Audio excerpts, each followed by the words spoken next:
kulanti wanaagsan daawadayaal kuna soo dhawaada barnaamijka warbaahinta Soomaali Press TV qodobada ku dhaw doontaana hadduu rabidna waxa ka mid noqonayo xildhibaan Maxamed Ibraahim Macalimo oo ka shafay cidda al-shabaab u sameeyso qaraxyada ay ka geystaan gudaha magaalada Muqdisho hadduu xadiis soo gudbin doona xildhibaankan oo daboolka ka qaaday xogo xasaasi ah oo ku saabsan qaraxyada had iyo goor ka dhaca gudaha magaalada Muqdisho iyo sida loogu sameeyo gudaha magaalada wararkii ugu dambeeyay sir culus oo ka shafay xildhibaan Macalimo ayaan idin soo baahin doonaa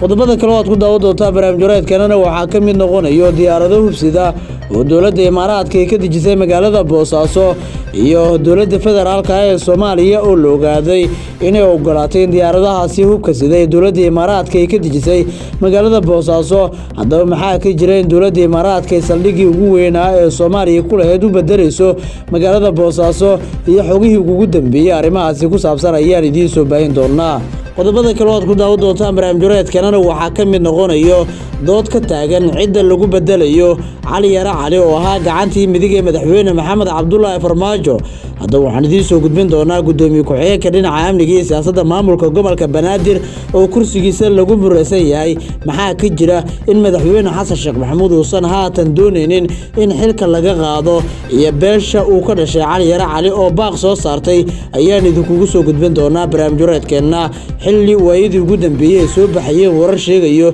in kooxda Damul Jadiid ay ku kala jabtay kursiga Cali Yara Cali xoga arintaas ku aadan ayaan idin heynaa qodobada ay kuwa kale oo xasaasi ah ayaan idin soo baahin doonaa asaatee daawadayaal intaan u guda gelin dhamaantiinba waxaan ka codsanaynaa in nagala qayb qaadataan faafinta wararkan muuqaalkan la gaadhaan sidoo kale tan la wadaagtaan saaxiibadiina kala maasanidin aan ku bilaabo xildhibaan Maxamed Ibraahim Macalimo oo ka tirsan xildhibaanada golaha shacabka ee baarlamaanka Soomaaliya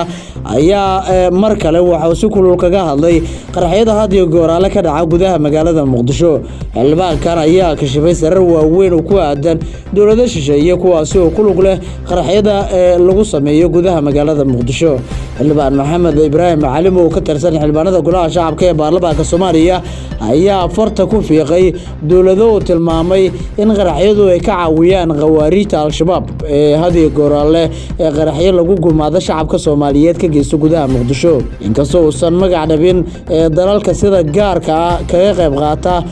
sameynta qaraxyada al-shabaab ay sameeyaan isla markaasina gudaha magaalada Muqdisho ay ku sameeyaan ayaa al-shabaab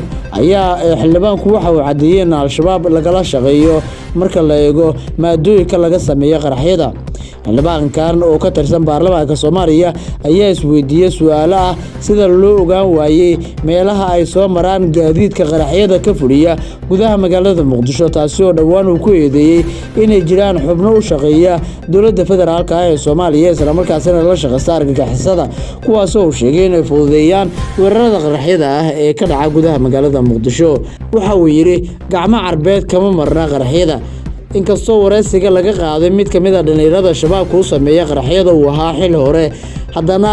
marka aad dhageysato waxa ku soo baxayo in meesha ay ku jiraan gacmo carbeed sababtoo ah shakhsiga wareysiga laga qaaday hadaladiisa waxa ku jiro erayo carbeed oo uu adeegsanayo taasi oo muujinayso in dawladda carbeed ay ka gacan siiyaan qaraxyada waaweyn ee laga geysto gudaha magaalada Muqdisho iyo maadooyinka qaar oo ay adag tahay in Soomaaliya laga helo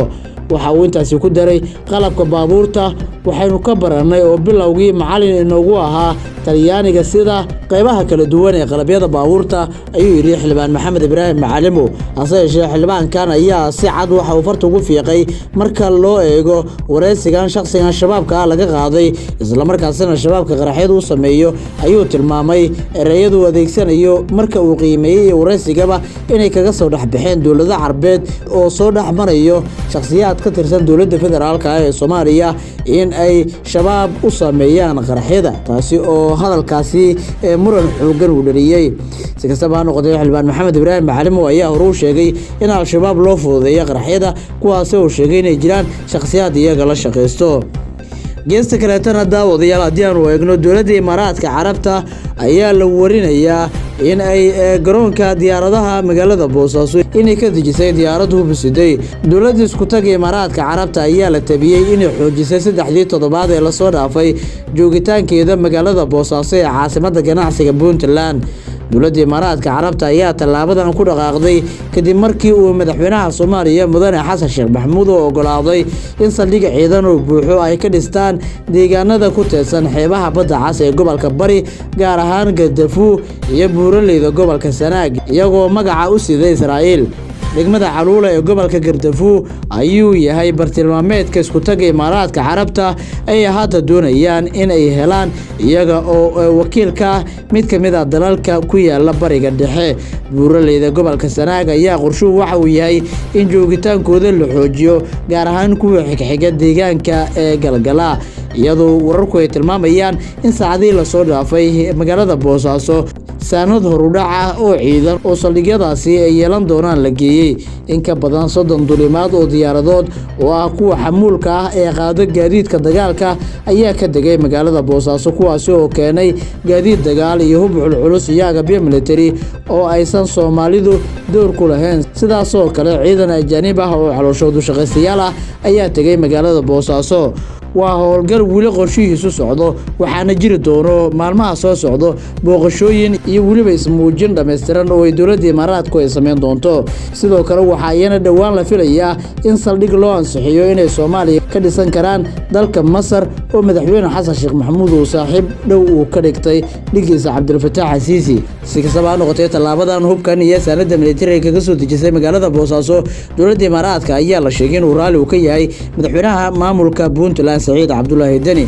dhinaca kaleetana dood xoogan ayaa ka taagan shakhsiga lagu bedelayo gacanta midig ee madaxweynihii hore ee Soomaaliya Mudane Maxamed Cabdullaahi Farmaajo. Cali Yara Cali oo ah gudoomiye ku-xigeenka dhinaca amniga iyo siyaasadda maamulka gobolka Banaadir ayaa kursigiisa muran xoogan uu ka taagan yahay. kulan ay magaalada Muqdisho ku yeesheen beesha uu ka soo jeedo gudoomiye ku-xigeenka amniga iyo siyaasadda maamulka gobolka Banaadir Cali Cabdi Wardheere ayaa madaxda sare waxay ka dalbadeen in booskiisa beesha xeer aanan laga qaadin isla markaasina oo isagu sii matalo. Cali Yara Cali oo ka mid ahaa saaxiibada dhow ee madaxweynihii hore ee Soomaaliya ayaa xog la helay waxay sheegaysaa in booskiisu uu raadinayo wasiiru dowlaha madaxtooyada Soomaaliya Abshir Maxamed Buqaari oo xilkan la rabo Maxamed Axmed Diiriye yabo shakhsi la yiraahdo oo markaasi jagadani hore u soo qabtay. yabo ayaa ka soo jeedo beesha reer Xaaji Saleebaan waxaana dhalay Allah u naxariistay afyeenkii hore ee beelaha Hawiye Axmed Diiriye Cali. Maxamed Yabo ayaa wararku waxay sheegayaan inuu haysto rajo aad u badan taasi oo u fududeyn karta inuu xilkani helo xilli beesha xeer ay diidan tahay in jagadani la duusiyo xilli dhawaan ay waayeen jagadii gudoomiyaha maxkamadda gobolka Banaadir xilkaana laga qaaday. culeyskan ayaa waxa uu yahay in Cali Yara Cali uu culeys weyn wajahayo culeyskaasi oo kaga imaanayo maadaama ay mahasalaada isku jifan yihiin sidaas in ay adkaan karto in xilkani uu ku sii hogaamiyo gobolka Banaadir dhinaca amniga iyo siyaasadda. Cali Yara Cali oo ah saaxiibka dhow ee madaxweyne Farmaajo ayaa beeshiisa kula talisay inuu la shaqeysto nidaamka hadda talada la wareegay ee Damul Jadiid xilli uu lagu tuhmayo in xiriir uu la leeyahay nidaamkii hore ee nabad iyo nolol. gudaana daawadayaasha ayaa ku soo meeraya barnaamijyada kala socotay warbaahinta Soomaaliya Production tan iyo kulanteeda nabad iyo warsan.